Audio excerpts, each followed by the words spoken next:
天生杀人狂卡尼安的帮凶是谁？活塞主教练 JB 为何突然鬼畜？当 AR 遇到 AJ， 生涯最高分的里夫斯被雷霆团团包围。季后赛第20天都有些什么样有意思的小故事？大家好，这里是 Telfer， 我们一起挖掘真实励志有趣的篮球文化。你的点赞让我不停更新。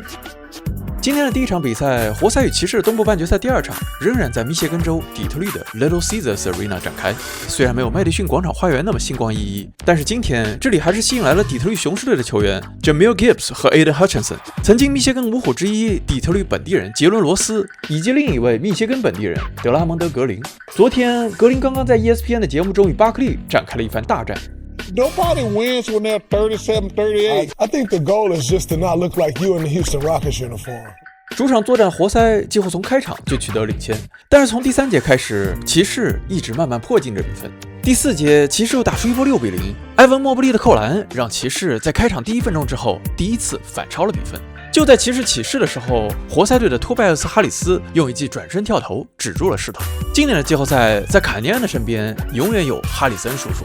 本赛季的常规赛，哈里斯从来没有连续2场比赛得分超过20分，但是在今年的季后赛，哈里斯已经连续7场得到20加。今天的比赛，他再次高效得到21分。10年前刚刚被交易到活塞的哈里斯，和如今的卡尼安几乎一样大。10年之后，重新回到活塞的他，成为了卡尼安身边的左膀右臂。主教练 JB 比克斯塔夫无比欣赏哈里斯简洁有效的球风，顺便阴阳了某些球员。Right, there's so many guys that think dribble is a game, right? And Tobias knows he's going to get you in the post. 在哈里斯将比分追平之后，邓肯·罗宾逊又投中3分，帮助活塞再次取得领先。而邓肯·罗宾逊对于密歇根绝对不会陌生。2012年高中毕业，成绩突出，打球却没有非常突出的邓肯·罗宾逊，没有收到任何一所D1大学的篮球奖学金 offer， 于是他决定多打1年，成为一名高5的球员。他带领 Phillips Exeter Academy 夺下联盟冠军，自己也拿下 MVP， 但是他仍然没有任何D1的 offer， 来自 D2 的 offer 也只有1份，来自 Merrimack College。 最终在众常春藤名校与全美顶尖的文理学院之中，罗宾逊选择了全美第1的文理学院威廉姆斯学院，成为了王力宏的校友。只用1年的时间，罗宾逊用恐怖的命中率统治了 D3 的比赛。他成功转学到体育名校密歇根大学，在红杉1年之后，罗宾逊在密歇根大学打了3年，帮助球队最终闯进2018年的 NCAA 全国决赛，并在之后参加了2018年的 NBA 选秀。当然，他并没有被选中。之后，他被迈阿密热火队相中，成为了一名 NBA 球员，那是另一个故事了。回到本场比赛，罗宾逊3分9投5中。在过去2场季后赛，罗宾逊已经连续2场投进5记3分，这是活塞队队史的第1次。在哈里斯与罗宾逊帮助活塞重新建立6分的领先之后，骑士再次将分差迫近到2分。终于，熟悉的剧情再次上演。卡尼安再次接管比赛，他连续2次跳投连得5分，最后2分12秒，卡尼安后撤步3分，终结了比赛的悬念。全场比赛，卡尼安得到25分10次助攻，这让前 NBA 球员、如今的 NBA 摄影师 CJ 迈尔斯感慨，也让前 NBA 球员大 Q 昆汀理查德森惊呼 K too cold man 6'7" 6'8" with all this game tough。 看到这一球，耐克篮球立即转发并配文 Calm, cold, calculated， 冷静、冷酷、精密策划。这样的表达让我想到了美国刑法中的 cold, calculated, premeditated， 冷酷、精密策划、蓄谋已久，是死刑谋杀案中的加重情节之一。 The third one is that the first-degree murder was especially heinous, atrocious, or cruel. The fourth one is the first-degree murder was cold, calculated, and premeditated. 冷静、冷酷、精密策划，难道卡尼安就是天生杀人狂？你當我係天生殺人狂啊？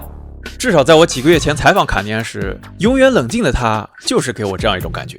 Your former coach Kevin Boyle said you are the CEO of the team of the Montverde. Right now you are the leader of Detroit Pistons, and he said you don't care about the stats, but you don't talk too much, you don't get too hyped, you stay poised. But how to be a leader like you? I mean, there's a lot that goes into it. First, I think just, caring about winning more than anything. I think my teammates respect that. They know I want to win. They know I play to win every day. So, they have to play to win with me. And then I care about my teammates. You know, I love the fact that basketball is a team sport, and there's 4 of the guys that it takes to, you know, get the job done. So just finding ways to connect with my teammates and finding ways to make their job easier is something that I've always tried to do, and I think my teammates, you know, appreciate that. 虽然在第一轮中险些被魔术队淘汰，活塞还是在季后赛的竞争中将自己的表现一步步升级。前活塞球员布雷克·格里芬发表金句：But in the playoffs, talent does not operate in peace. 卡尼恩带领的活塞在季后赛与逆境之中越战越勇，这还真的得感谢魔术队。I think Orlando did a really good job of preparing us for this moment. Last series learned a lot from, for sure. 而说到球场另一边，克利夫兰骑士队似乎还没有找到胜利的钥匙。Obviously, haven't figured that one out. Still back to the drawing board.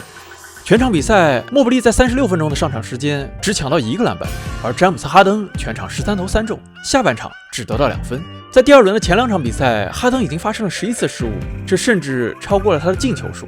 在今天比赛之后 ，ESPN 更是发布了这样一组数据。今天的比赛已经是哈登第20次在季后赛中命中率低于25%，这打破了凯尔特人名宿鲍勃·库西所创造的 NBA 纪录。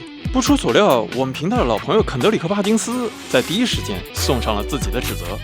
He should not be playing the minutes that he's playing right now. James Harden is being a liability on both ends of the floor. 下一场比赛，骑士将回到克利夫兰。去年季后赛，骑士在东部半决赛5场比赛就被步行者队淘汰回家。赛后，米切尔曾经承诺，今年骑士一定会回来。Y'all gonna write us the fuck off, man.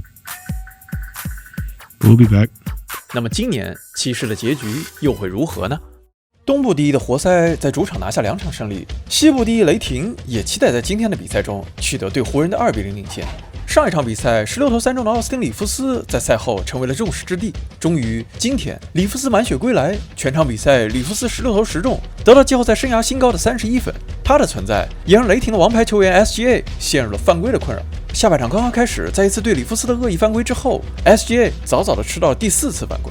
但是雷霆有着出色的阵容深度，到底有多深呢？ If you combine the Pacific Ocean with the Atlantic Ocean, you get the Oklahoma City Thunder. That's how deep they are.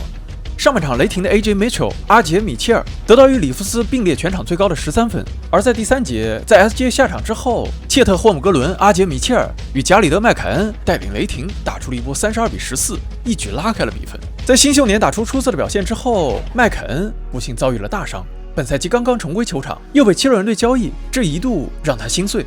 This is a blessing. You know, when I first got traded, it was heartbreaking. 可是如今，他找到了自己的归宿。他将球迷与他一起庆祝的照片放在了自己的床头，每一天早上他都能看到这张照片。